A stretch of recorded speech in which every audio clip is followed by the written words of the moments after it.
нас затягає.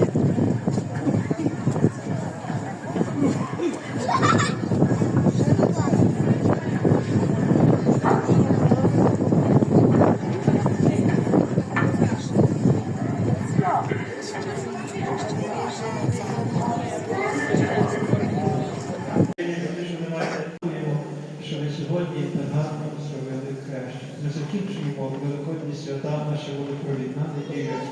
На провідній неділі ви самі будете врятувати, ви вже знаєте, що як робити. А сьогодні давайте за всіх нас, за Україну, за наших воїнів, казку. Отче наш, що єси на небесах, нехай святиться ім'я Твоє, нехай прийде царство Твоє, нехай буде воля Твоя, як на небі, так і на землі. Хліб наш насущний дай нам сьогодні, і прости нам провини наші, як і ми прощаємо винуватцям нашим. І не введи нас у спокусу, але визволи нас від лукавого. Амінь. Богородице, Діво, радуйся, благодатна Марія, Господь з тобою, благословенна ти між жінками, і благословенний плід лона Твого, бо ти породила Христа, Спаса і Збавителя душ наших.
Його благодаті і незрів'я на віки віків.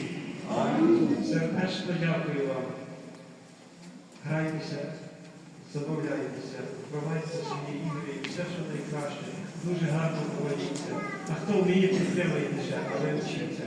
Та нігде так не співаю, як у рідному краю, як у рідному краю.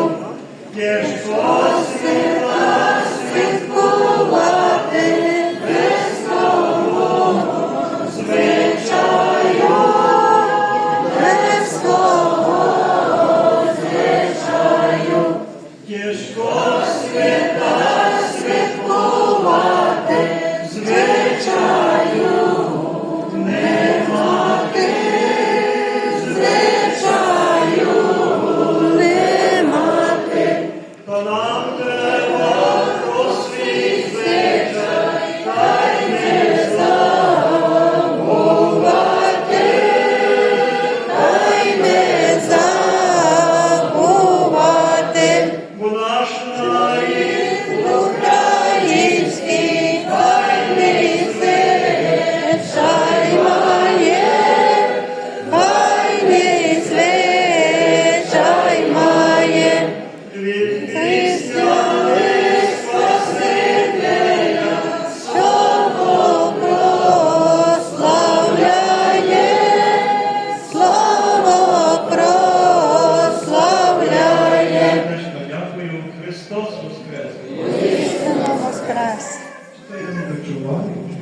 Христос воскрес! Воістину